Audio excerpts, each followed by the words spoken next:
আসসালামু আলাইকুম। তো আমার হাতে যে ফোনটি দেখতেছেন, ফোনটির মডেল হচ্ছে Samsung A50। তো আপনাদের সাথে আজকে শেয়ার করব সামান্য একটা প্রবলেম, অথচ অন্যান্য টেকনিশিয়ানরা ফোনটি ডেড বলে ছেড়ে দিয়েছে। কাস্টমারকে বলতেছে আপনি একটি মাদারবোর্ড চেঞ্জ করে নেন, তাহলে কাজ ঠিক হয়ে যাবে। তো আজকে আপনাদের সাথে শেয়ার করব এই কাজটি কিভাবে আমরা কমপ্লিট করি। তো যারা টেকনিশিয়ান আছেন নতুন, তারা এই ভিডিওটি শেয়ার করে দিতে পারেন বা আপনার ওয়ালে রেখে দিবেন, আপনার কাজে আসবে। তো ফোনটির যে প্রবলেম সেটা হচ্ছে ফোনটি লাইট আসে না, ডিসপ্লে আসে না। তো এই ফোনটি উনি আমার কাছে নিয়ে আসছে যে আমার ফোনটির মাদারবোর্ডটা চেঞ্জ করে দাও। তো আমি জিজ্ঞেস করলাম যে আপনার কী সমস্যা? বলতেছে আমার এটা চালু হয় না, আওয়াজ করে। তো আমি দেখলাম যে ফোনটি চালু হচ্ছে কিন্তু ডিসপ্লে আসতেছে না। মার্কেটের কয়েকটা ডিসপ্লে লাগিয়ে দেখলাম, একটা ডিসপ্লে আসতেছে না। তো আমি বর্ণিয়তে দেখলাম যে এটার কয়টা লাইন আছে। তো আমি লাইনগুলা চেক করলাম। চেক করার ভিতরে আমি একটি লাইন শর্ট পেয়েছি, সেটা হচ্ছে VDD 3.0 ভোল্টের। তো কানেক্টরের নিচের অংশে বাম সাইডে 6 নাম্বার যে লাইনটা, ওই লাইনটা আমাদের ভোল্টেজ লাইন, VDD 3.0 ভোল্টের 6 নাম্বার পিনে। তো এই পিনটাতে আমি নেগেটিভ পাচ্ছি।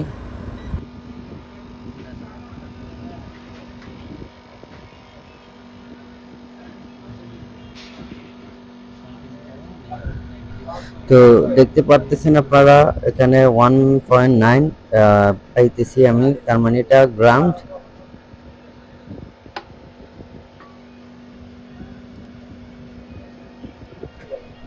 তো আমি আপনাদেরকে বর্ণিত একটু দেখাচ্ছি। এখানে নিচে বাম পাশে 6 নাম্বার পিন, এখানে এখানে আমি গ্রাউন্ড পাইতেছি। তো আমি উপরে দেখতেছি যে একটা ক্যাপাসিটার আছে। তো আমি যে ক্যাপাসিটারের লাইনটা গিয়েছে 6 নাম্বার নিচের বাম পাশ থেকে, তো ওই ক্যাপাসিটারটা আমি একটু দেখতেছি। ক্যাপাসিটারের এক পাশে আমি ভিট পাইতেছি।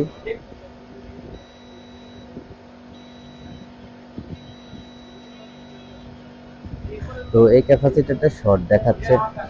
তো আমি যেহেতু আহ, আমার এটা ভোল্টেজ লাইন, তো আমার ভোল্টেজ লাইন তো গ্রাউন্ড হওয়ার কথা না।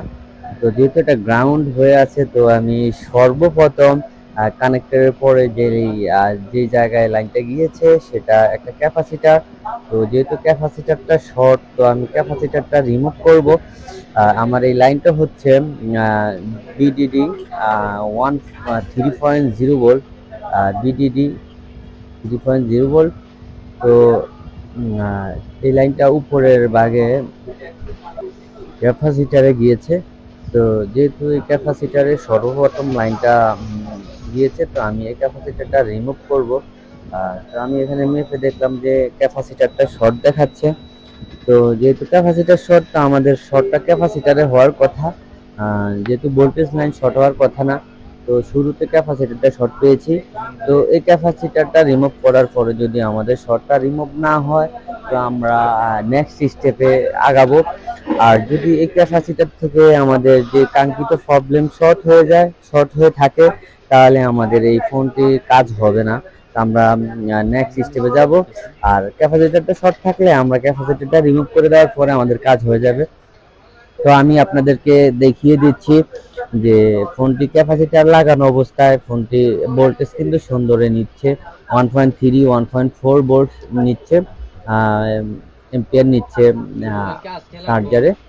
তো আমি এখন আপনার যে ক্যাপাসিটারটা সর্বপ্রথম পেলাম কানেক্টরের সাথে সংযোগ করা, ওই ক্যাপাসিটারটা আমি রিমুভ করে দিব। ক্যাপাসিটারটা রিমুভ করে দেওয়ার পরে দেখব যে আমার এই নিচের থেকে যে 6 নাম্বার লাইনটা নিচের বাম পাশে বিডিডি 3.0 ভোল্ট, ওই লাইনটা আমি চেক দিব যে আমার লাইনটাতে শর্ট আছে কিনা।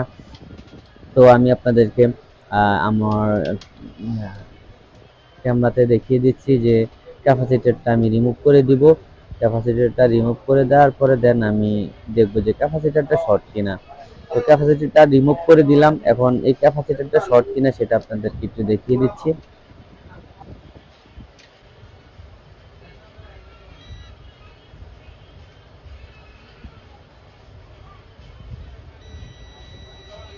তো তো ক্যাপাসিটরটা যে শর্ট দেখতেছেন আপনারা, আমি দুই পাশে ক্যাপাসিটর দুই পাশে দেখতেছি দুই পাশে শর্ট। তো আমি লাইনটা চেক দিতেছি, লাইনটাতে এখন শর্ট নেই।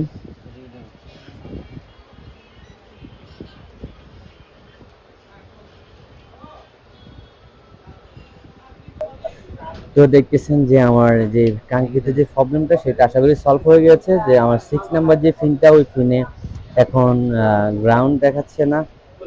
তো 6 নাম্বার পিনে আমার গ্রাউন্ড ছিল, এটা একটা ভোল্টেজ লাইন, এখন কিন্তু এই লাইনে আমার ভ্যালু চলে আসছে। তো আশা করি যে কাঙ্ক্ষিত সমস্যাটা সেটা ক্যাপাসিটার থেকে হয়েছে, সাধারণ একটা বিষয়।